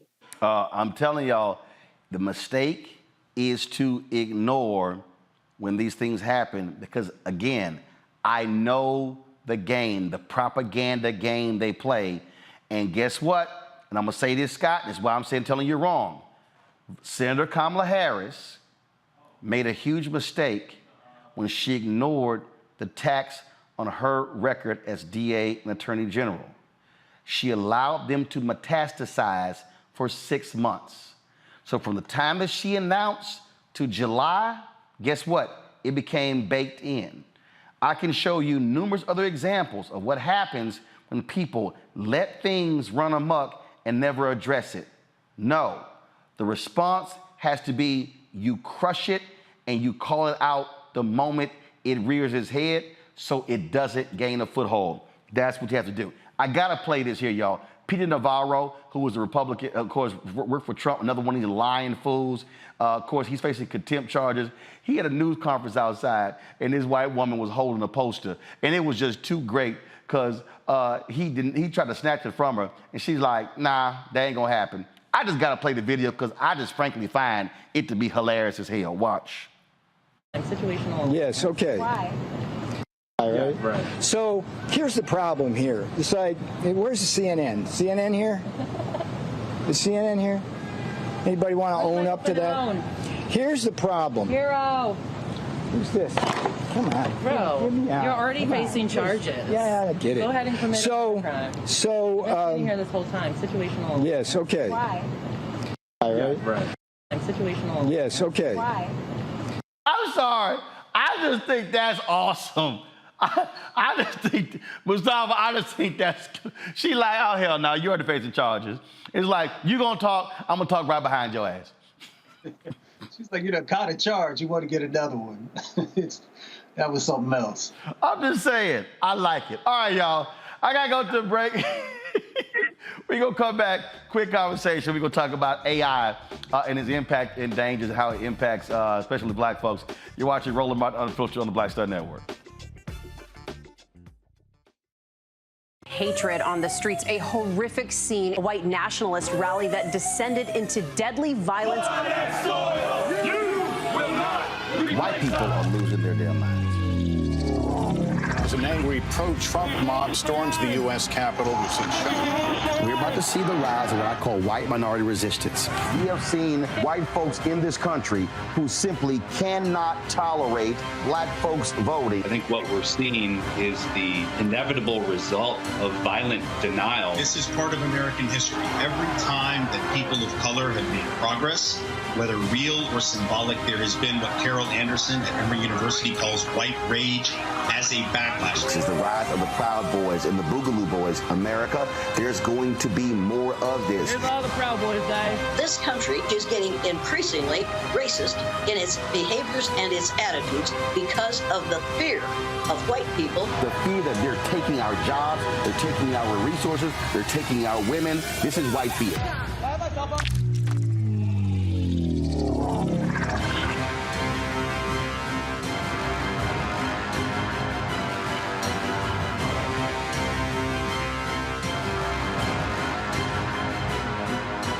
On the next A Balanced Life with me, Dr. Jackie. Summer is flying by and back to school is just around the corner and fall is here. That's right, a new season is upon us. On our next show, we talk about jumping into action and putting procrastination in the rearview mirror. That's on a next A Balanced Life with Dr. Jackie here on Black Star Network. What's up, everybody? It's your girl, Latasha from the A. And you're watching Roland Martin Unfiltered.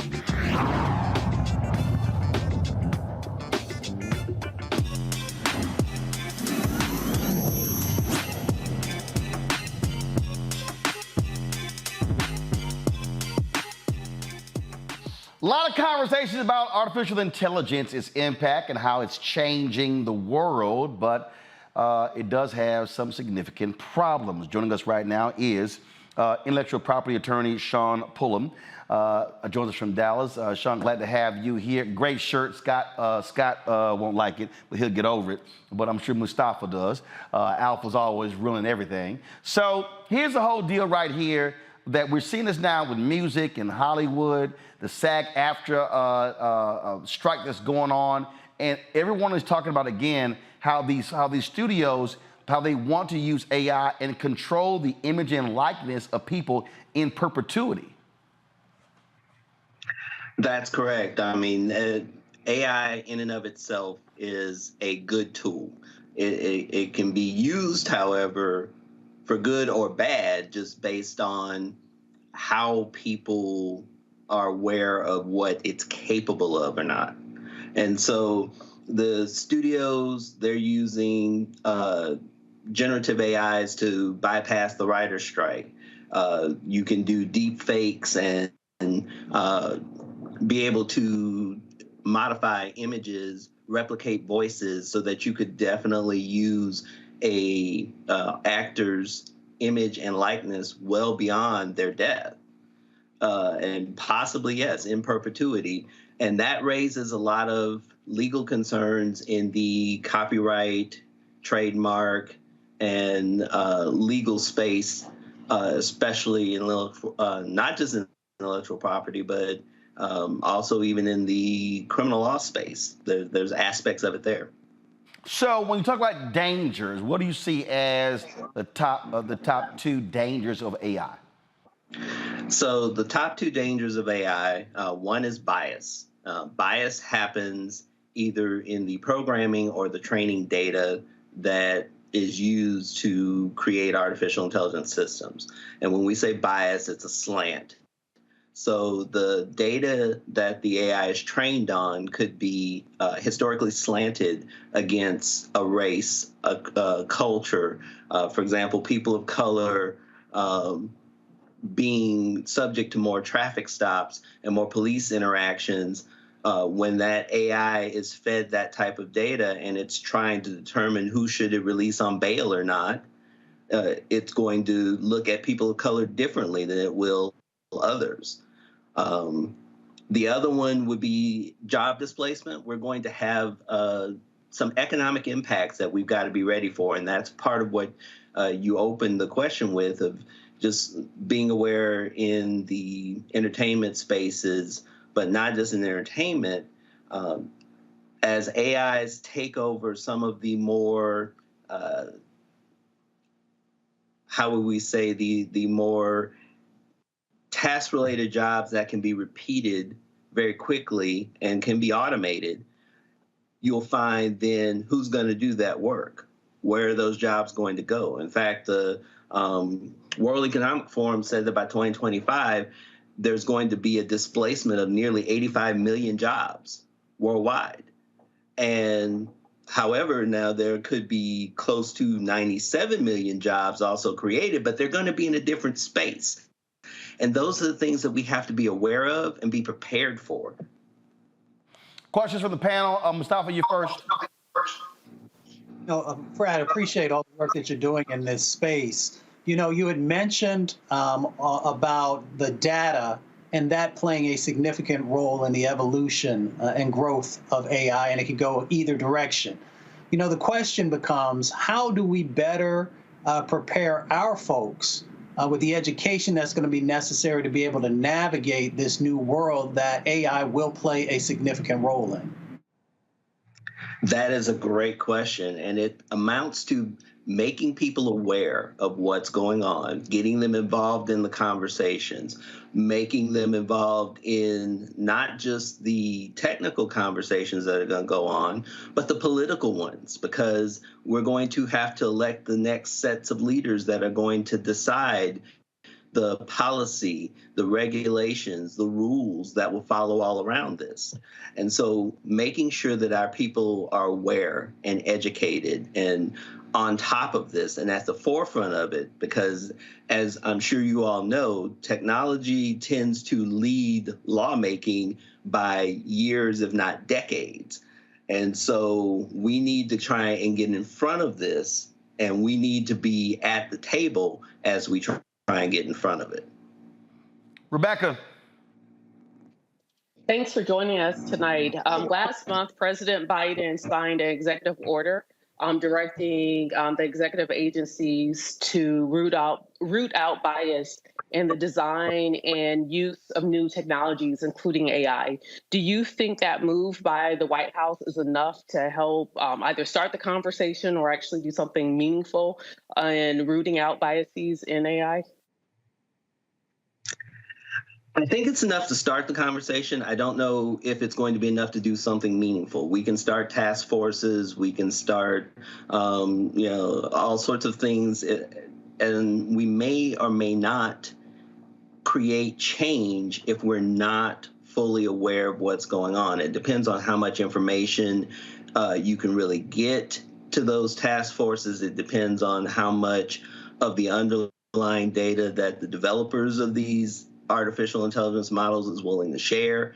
It depends on how much they might be, by rules or regulations, ultimately forced to share as to how the data is being used and how where the historical data came from, how the model is being trained, because you're going to get into a fight between those trying to understand and regulate and those who created it and said, that's a trade secret. That's, if I tell you everything about my data, now I've lost my secret sauce.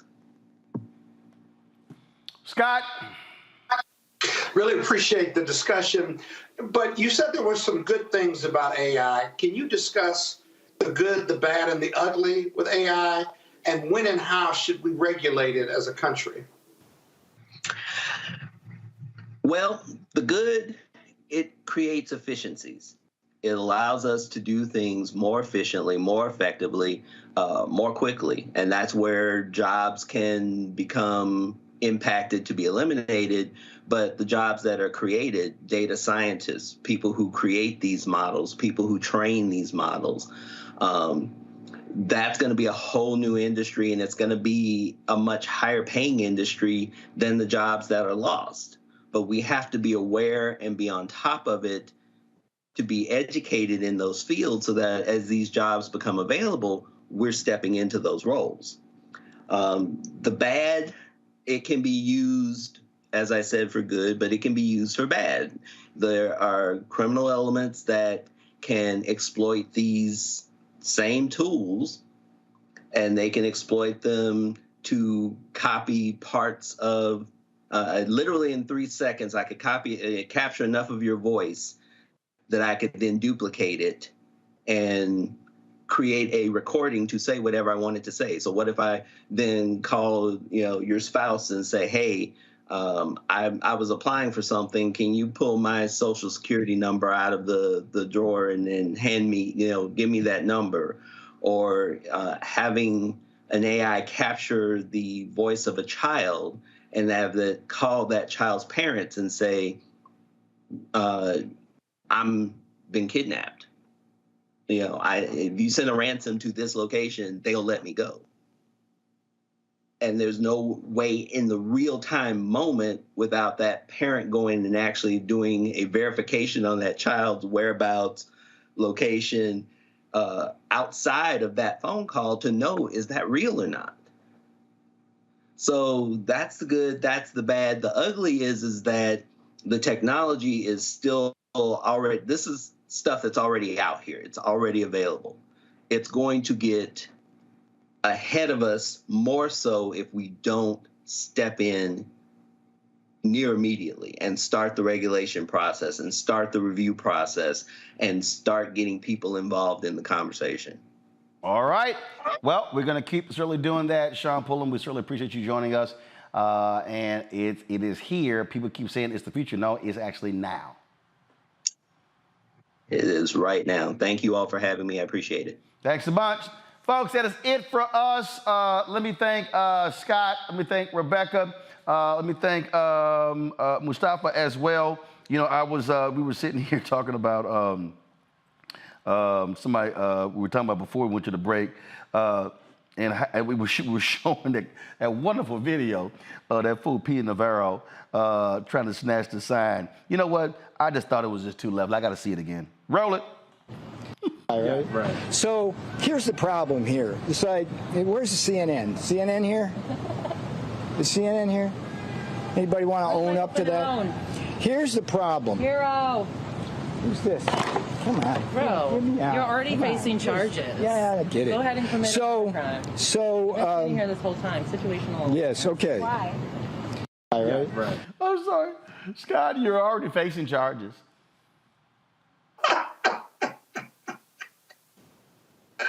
You need to leave him alone, man. You ran that video twice. Shit. You know Get what? out of here, man. Bring us home. You know what? You absolutely right. Run that shit back.